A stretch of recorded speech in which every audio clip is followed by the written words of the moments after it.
Assalamualaikum warahmatullahi taala wabarakatuh. Bismillahirrahmanirrahim. Alhamdulillahi rabbil alamin. Wa bihi nasta'in ala umuri dunya waddin. Wassalatu wassalamu ala asrafil anbiya'i wal mursalin. Sayyidina wa habibina wa qurrati a'yunina wa maulana Muhammadin wa ala alihi wa sahbihi ajma'in, amma ba'du. Yang saya hormati segenap para teman-teman dimanapun Anda berada, dan juga para pendengar atau pemirsa dimanapun Anda berada. Alhamdulillah, pada kesempatan hari ini kita sudah masuk di akhir bulan Ramadan, dan sebentar lagi insyaallah kita akan menyelesaikan ibadah di bulan Ramadan. Mudah-mudahan kita diberikan nikmat, hidayah, dan juga keselamatan dunia akhirat oleh Allah Subhanahu wa taala, sehingga kita bisa menyelesaikan ibadah di bulan Ramadan dan juga menjadi orang yang pemenang dan orang yang beruntung dengan adanya bulan Ramadan tersebut.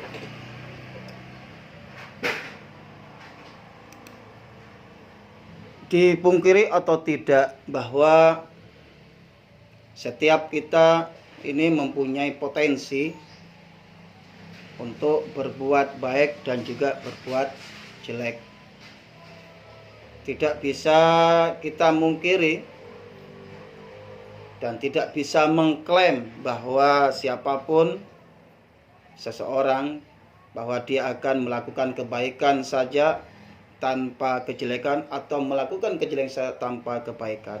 Karena ini sudah merupakan sunnatullah, bahwa di antara kita atau setiap kita mempunyai potensi untuk senantiasa untuk melakukan kebaikan dan kejelekan. Namun bagaimana kita tersebut bisa berusaha untuk senantiasa melakukan hal kebaikan dan menjauhi hal-hal yang kejelekan, hal-hal yang dilarang oleh Allah, dan sebagaimana dijelaskan di dalam syariat yang kita tahu dan yang kita pelajari.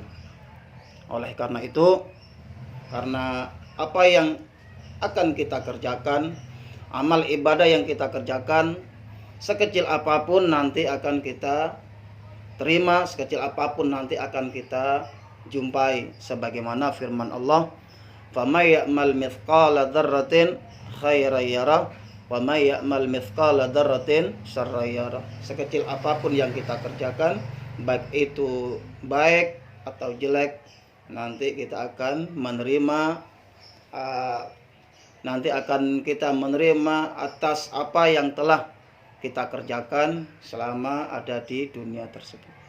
Sebagaimana juga dikatakan oleh Imam Al-Ghazali dalam kitab Ihya-nya, bahwa ad-dunya mazra'atul akhirah, bahwa dunia ini merupakan ladang akhirat, sehingga bagaimana agar nanti kita menuai, agar nanti kita mendapatkan hasil yang baik, hasil yang terbaik, maka kita harus pintar-pintar mengelola ladang atau sawah kita di dunia ini dengan sebaik mungkin.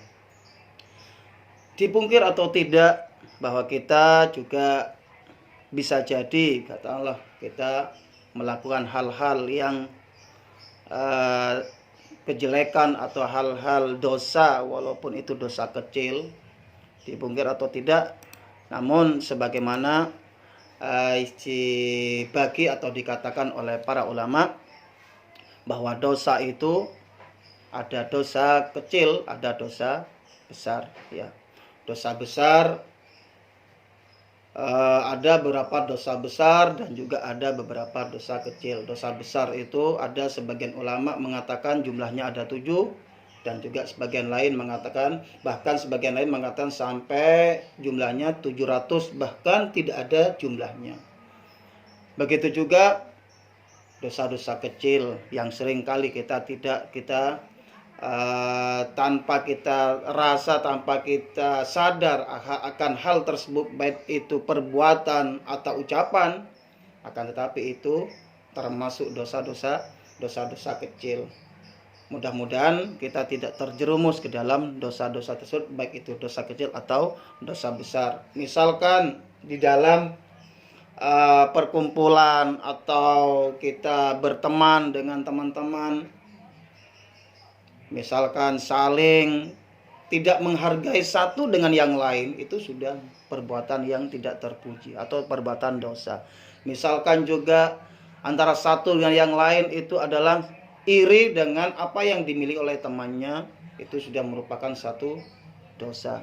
Dan juga membicarakan, menggunjing orang lain yang sekiranya pembicaraan tersebut jika disampaikan di depannya itu merupakan suatu hal yang tidak mengenakan kepada orang yang dibicarakan, itu juga termasuk dosa-dosa kecil yang harus kita hindarkan. Dan itu adalah hal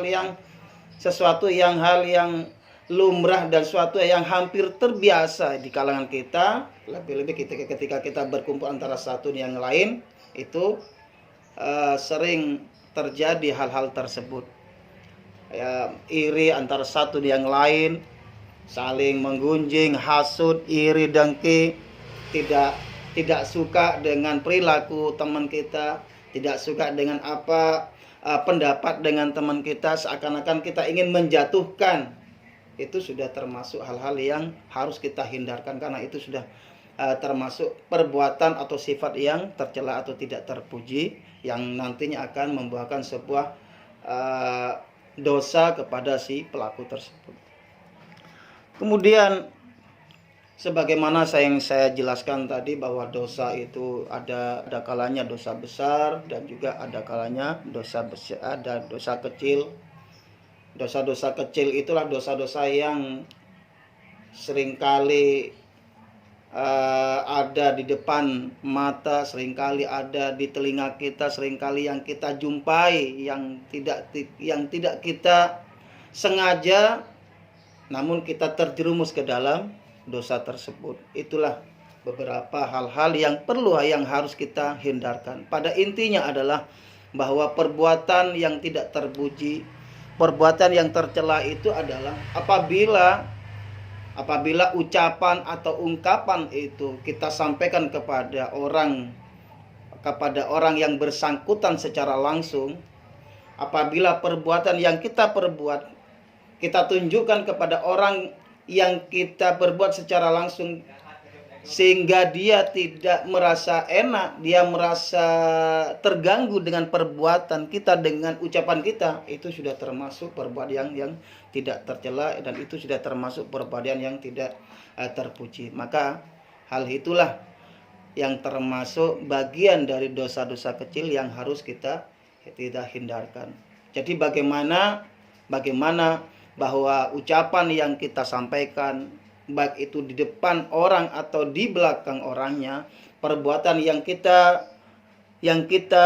perbuat, baik itu di depan orang atau di belakang orang tersebut, jikalau andaikan kita perbuat, kita ucapkan di depan orangnya langsung, itu akan menimbulkan suatu hal yang tidak enak bagi orang itu, maka itu termasuk hal yang tidak terpuji, termasuk yang tidak hal yang tercela, itu termasuk dosa-dosa yang harus kita hindarkan, baik itu di depan orang tersebut atau di belakang. Jangan sampai kita menganggap bahwa orang tersebut tidak akan merasa terganggu dengan ucapan saya. Ini sudah biasa saya sampaikan seperti itu. Jangan sampai seperti itu. Jangan sampai kita memberikan sebuah penilaian sendiri, akan tapi penilaian itu disesuaikan dengan pemahaman kita, sementara bagi orang lain tidak seperti itu. Artinya bagi orang lain akan merasa tersinggung, bagi orang lain akan merasa tersakiti dengan ucapan atau dengan tindakan kita. Maka dari itu jauhi dan tinggalkan hal-hal tersebut, karena itu termasuk dosa-dosa kecil.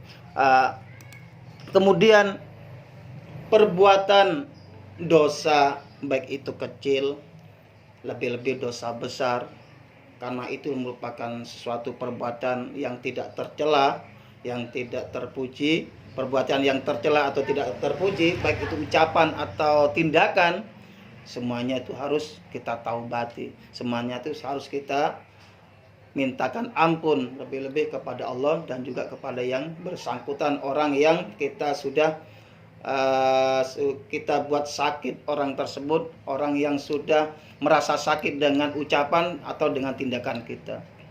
Sebagaimana dikatakan oleh para ulama bahwa taubat dari apa? Dari dosa yang telah kita perbuat. Taubat dari ucapan yang telah kita ucapkan.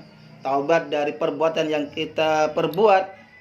Itu ada 3.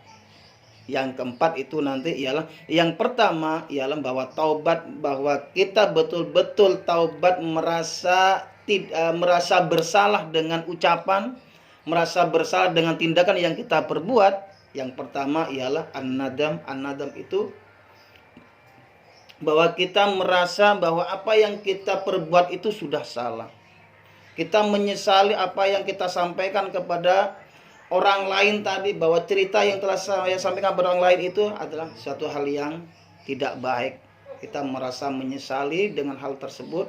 Kemudian setelah kita merasa menyesal dengan apa yang kita ucapkan, merasa menyesal dengan apa yang kita sampaikan, yang kedua ialah al-iqla'u at-tarku lidz-dzunub, yaitu bagaimana kemudian meninggalkan hal-hal tersebut. Jika itu bentuknya ucapan, harus kita tinggalkan.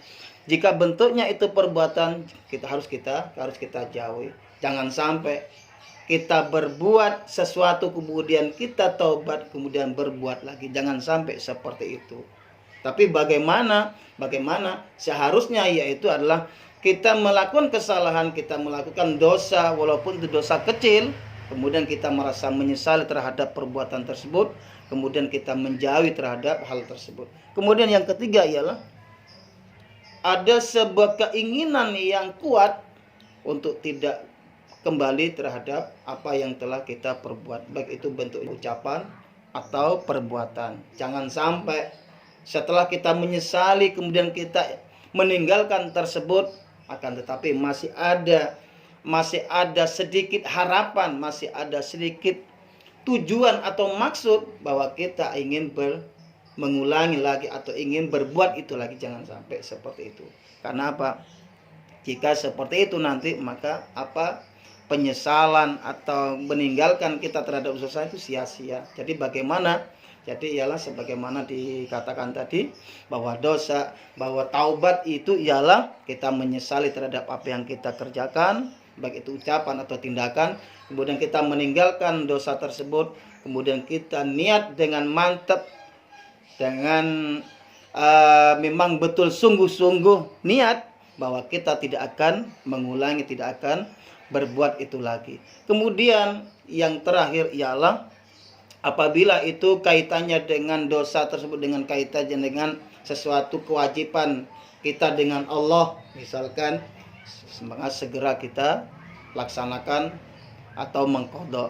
Jika itu kaitannya dengan hakul adami, jika kaitannya dengan manusia, kalau kaitannya dengan perbuatan, kita datangi orang tersebut dengan kita memintakan ampun, kita minta maaf bahwa saya sudah melakukan hal tersebut. Jangan malu-malu untuk mengatakan, jangan malu-malu untuk meminta maaf kepada orang lain. Kenapa? Karena tanpa itu maka tobat kita sia-sia. Karena apa? Karena kita melakukan sesuatu yang kaitannya dengan orang lain. Jika kaitannya dengan sesuatu, misalkan uang, misalkan karena kita sudah pernah melakukan atau mengambil atau apapun milik orang lain, atau membuang atau benda atau apapun, maka mau tidak mau kita harus berusaha untuk mengembalikan. Atau jika tidak mungkin, kita tidak punya, kita sampaikan kepada yang bersangkutan untuk minta kerelaannya atau minta keridhoannya. Maka dengan itu insya Allah dosa yang telah kita perbuat, kesalahan yang telah kita perbuat, insya Allah akan dihapus oleh Allah Subhanahu wa ta'ala, jika memang betul-betul kita melakukan taubat sebagaimana, yaitu taubatan nasuha. Yang terakhir yang perlu ingin saya sampaikan adalah yang perlu juga diwaspadai bahwa sebagaimana dikatakan oleh ulama, la saghira ma'al israr wala kabira ma'at taubah. Jangan sampai kita memandang remeh, memandang kecil, mengandang enteng atau ringan dosa kecil yang kita perbuat karena saking biasanya, saking kecilnya, remehnya, seakan-akan itu sudah biasa seperti itu. Apalagi itu termasuk sudah kecil dah. Itu memang itu adalah perbuatan salah tapi itu kecil. Jangan sampai kita merasa meremehkan sesuatu yang kecil. Karena apa? Sesuatu yang kecil itu nanti akan menjadi besar. Maka tidak ada dosa kecil jika dosa itu terus kita kerjakan. Tidak ada perbuatan kesalahan yang kecil, sekecil apapun, yang seremeh apapun, apabila kita senantiasa melakukannya, apabila kita senantiasa melakukan tanpa ada penyesalan, tanpa ada taubat, tanpa ada maksud niat untuk tidak berbuat itu lagi. Karena apa? Karena dari kecil akhirnya menjadi besar. Kemudian wala kabira ma'at taubah, dan tidak ada dosa besar apabila dosa tersebut itu dibarengi dengan taubat. Maka bagaimana? Ialah yang terakhir, baik itu dosa kecil, jangan sampai kita berulang-ulang terus kita kerjakan tanpa ada taubat, merasa penyesalan. Begitu juga jangan sampai kita melakukan dosa besar. Jikalau kita terjerumus ke dalam dosa besar, kita harus segera mungkin melakukan taubat. Karena sebagaimana yang dikatakan di awal, mengutip pendapat Imam Al-Ghazali, ad-dunya mazra'atul akhirah, bahwa dunia ini merupakan tempat ladang akhirat. Apa yang kita kerjakan di dunia ini, baik itu perbuatan yang terpuji atau perbuatan yang tercela, kecil atau besar, nanti kita akan menerimanya di akhirat. Fa may ya'mal mithqala dzarratin khairan yara wa may ya'mal mithqala dzarratin syarran yara. Apa yang kita kerjakan baik itu kecil atau besar, nanti kita akan menerimanya di sisi Allah. Mudah-mudahan momentum bulan Ramadan, momentum akhir di bulan Ramadan ini kita dapat memahami, kita dapat menyesali atas apa dosa-dosa yang kita perbuat, atas apa perbuatan atau ucapan yang kita perbuat yang sekiranya itu menzalimi orang lain, yang sekiranya itu menyakitkan perasaan orang lain. Ayo kita taubat. Jangan melihat itu karena dosa kecil, lebih-lebih jangan melihat itu dosa besar. Ayo kita taubat. Mudah-mudahan momentum Ramadan ini bisa menyadarkan diri kita untuk bisa menyesal terhadap apa yang telah kita perbuat. Kemudian kita tambahkan, kita perbuat sebanyak mungkin perbuatan-perbuatan baik yang sekiranya nanti kita di akhirat akan menerima amal ibadah yang baik tanpa ada amal yang jelek. Mudah-mudahan seperti itu. Amin, Allahumma amin. Itulah yang bisa saya sampaikan pada kesempatan bulan Ramadan ini. Mudah-mudahan kita termasuk orang minat tawabin, orang yang termasuk orang yang dicatat oleh Allah, termasuk orang yang taubat, dan mudah-mudahan taubat kita diterima oleh Allah, sehingga kita keluar ada di dunia ini dengan tanpa membawa sesuatu, kemudian kita masuk nanti keluar dari dunia ini masuk ke alam akhirat tanpa membawa dosa atau kesalahan apapun, sehingga kita menjadi salah satu orang yang dijamin oleh Allah untuk masuk ke dalam surganya. Amin, Allahumma amin. Akhirul kalam, ihdinas siratal mustaqim. Assalamualaikum warahmatullahi taala wabarakatuh.